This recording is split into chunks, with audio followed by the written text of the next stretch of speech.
تیسرا درجہ کہ گناہ سرزد ہوا مگر احساس ندامت نہیں ہوئی، ایسے بندے کے لیے توبہ کا دروازہ بند ہو جائے گا، اس لیے کہ جب گناہ کو تسلیم ہی نہیں کرے گا تو توبہ کیسے کرے گا۔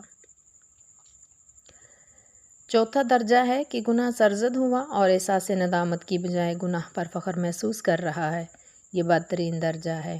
ایسا بندہ اللہ عز و جل کے غضب کو دعوت دے رہا ہوتا ہے، جیسا کہ ایک سیاسی لیڈر نے ایک بڑے مجمع میں فخریہ طور پر اعلان کیا کہ میں شراب پیتا ہوں مگر تھوڑی سی۔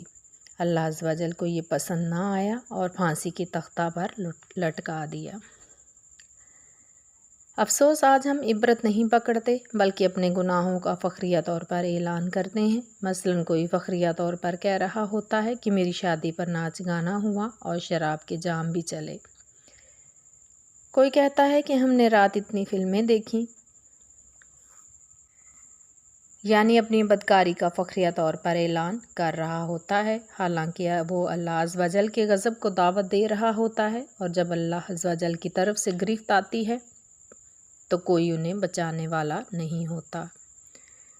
حدیث مبارکہ کا مفہوم ہے کہ جب بندے سے گناہ سرزد ہو جائے تو اس کے دل میں ندامت پیدا ہو تو وہ ندامت اس کے ساتھ چمٹ جاتی ہے اور اس وقت تک اس سے جدا نہیں ہوتی جب تک اسے جنت میں داخل نہ کروا لے۔ روایت میں آتا ہے کہ بندہ جب اس کے انتقال کا وقت قریب آئے تو اس نے اپنے گھر والوں کو وصیت کی، جب میرا انتقال ہو جائے مجھے دفن کرنے کی بجائے میری لاش کو جلا دینا، جو راکھ بچے آدھی سمندر میں بہا دینا اور آدھی جب آندھی آئے تو اس میں اڑا دینا۔ لہٰذا جب اس کا انتقال ہو گیا گھر والوں نے اس کی لاش کو جلایا، جو راکھ بچی آدھی آندھی میں اڑا دی اور آدھی سمندر میں بہا دی۔ اللہ عز و جل نے سمندر کو حکم دیا اس راکھ کو اکٹھی کرو، اور اسی طرح آندھی کو حکم دیا کہ اس کی راکھ کو اکٹھی کرو۔ جب راکھ اکٹھی ہو گئی اللہ عز و جل نے اس کو زندہ فرمایا۔ پھر پوچھا تو نے ایسا کیوں کیا؟ اس نے عرض کیا مالک و مولا عز و جل، میں نے ساری زندگی کوئی نیکی نہ کی بلکہ گناہوں میں ساری زندگی بسر کر دی۔ اب میں نے سوچا کون سا منہ لے کر تیری بارگاہ میں حاضر ہوں گا، لہٰذا میرے ذہن میں ایسی ترکیب آئی کہ میں اپنی لاش کو جلوا کر سمندر میں بہا دیا جائے اور آندھی میں اڑا دیا جائے۔ نہ راکھ اکٹھی ہو سکے گی نہ میں تیری بارگاہ میں شرمسار ہو سکوں۔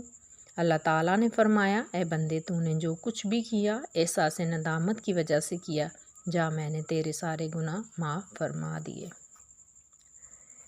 اس طرح حدیث مبارکہ میں آتا ہے کہ ایک بندہ جس نے 99 افراد کو قتل کیا، پھر دل میں احساس ندامت پیدا ہوا کہ میں کون سا چہرہ لے کر اللہ عز و جل کی بارگاہ میں حاضر ہوں گا، لہٰذا توبہ کرنی چاہیے۔ یہ سوچتے ہوئے ایک بندہ جس نے بظاہر علم کا لبادہ اوڑھا ہوا تھا اپنی کہانی سنائی اور پوچھا کہ میری بخشش کی کوئی صورت نکل سکتی ہے؟ اس نے جواب دیا کہ کوئی صورت نہیں۔ اس نے سوچا میری بخشش تو نہیں ہو سکتی، میں 100 پورا کیوں نہ کروں۔ اس نے اس کو بھی قتل کر دیا۔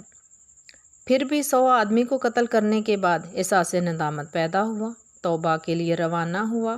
کسی نے نیک لوگوں کی بستی کا پتہ بتلایا، یہ اس بستی کی طرح روانہ ہوا، راستے میں ہی موت آ جاتی ہے۔ اب دوزخ کے فرشتے بھی آ جاتے ہیں اور جنت کے فرشتے بھی۔ دوزخ کے فرشتے کہتے ہیں کہ اس نے 100 افراد قتل کیے ہیں، لہٰذا اس کو دوزخ میں لے کر جائیں گے۔ جنت کے فرشتے کہتے ہیں کہ اس کے دل میں احساس ندامت تھا اور توبہ کی نیت سے جا رہا تھا، لہٰذا ہم اس کو جنت میں لے کر جائیں گے۔ اللہ عز و جل نے ارشاد فرمایا کہ پیمائش کرو، اگر یہ گھر کے قریب ہے تو دوزخ میں لے جاؤ، اگر نیک بندوں کی بستی کے قریب ہیں تو جنت میں لے جاؤ۔ ادھر زمین کو حکم ہوا کہ تو سکڑ جا تاکہ گھر دور ہو جائے اور نیک لوگوں کی بستی قریب ہو جائے۔ اس طرح 100 بندے کا قاتل جنتی ہو گیا۔ حدیث مبارکہ میں ہے کہ خوف خدا عز و جل اور ندامت سے نکلا ہوا آنسو اللہ عز و جل کی بارگاہ میں اس قدر اہمیت کا حامل ہے کہ ارشاد ہوتا ہے کہ جس کی آنکھ سے ندامت کی وجہ سے ایک آنسو نکل آئے اللہ عز و جل اس کی آنکھ پر دوزخ کی آگ کو حرام کر دیتا ہے۔ انیس الوازین میں حدیث پارک نقل ہے کہ قیامت کے روز دوزخ میں سے ایک بہت بڑا شعلہ نکلے گا اور سرکار صلی اللہ علیہ وآلہ وسلم کی امتیوں کی طرف رخ کرے گا۔ نبی پاک صلی اللہ علیہ وآلہ وسلم یہ منظر دیکھ کر پریشان ہو جائیں گے۔ اتنے میں جبریل امین علیہ السلام ایک پانی سے بھرا پیالہ پیش کریں گے اور عرض کریں گے، یا رسول اللہ صلی اللہ علیہ وآلہ وسلم اس پیالے میں سے ایک چلو بھر کر اس شعلے پر ڈال دیں۔ نبی پاک صلی اللہ علیہ وآلہ وسلم ایک چلو بھر کر پانی اس شعلے میں ڈالیں گے تو اتنا بڑا شعلہ پانی کے ایک چلو سے ٹھنڈا ہو جائے گا۔ نبی پاک صلی اللہ علیہ وآلہ وسلم نے ارشاد فرمایا، میں پوچھوں گا اے جبریل علیہ السلام یہ پانی کہاں سے لائے جس نے اتنے بڑے شعلے کو بجھا دیا؟ عرض کریں گے، یا رسول اللہ صلی اللہ علیہ وآلہ وسلم آپ کے امتی جب خوف خدا عز و جل اور احساس ندامت کی وجہ سے رویا کرتے تھے، میں نے ان کے آنسوؤں کو اکٹھا کر لیا جس نے اتنے بڑے شعلے کو بجھا دیا۔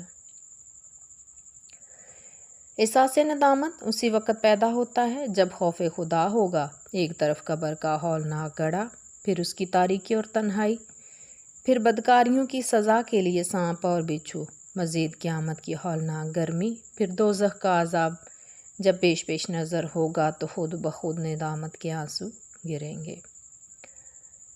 جب بندہ اقبال جرم کر لیتا ہے اور دل میں ندامت بھی پیدا ہو جائے اور یہ بھی پتہ چل جائے کہ اللہ عز و جل تیرے اس عمل سے سخت ناراض ہے، تو پھر توبہ کرے اور آئندہ گناہ نہ کرنے کا پختہ عہد کرے۔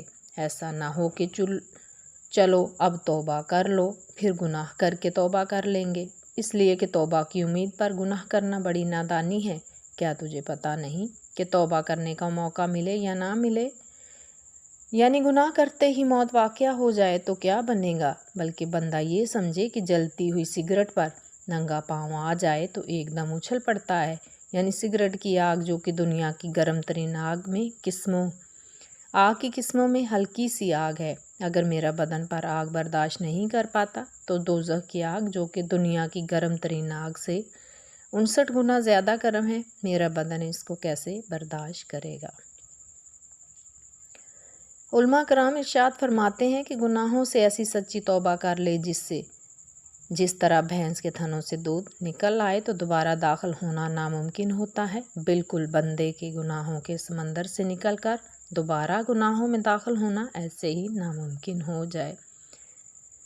اس طرح قرآن مجید فرقان حمید میں اللہ عز و جل ارشاد فرماتا ہے، یا ایھا الذین آمنوا توبوا الی اللہ توبۃ نصوحا، اے ایمان والو اللہ کی طرف ایسی توبہ کرو جو آگے کو نصیحت ہو جائے۔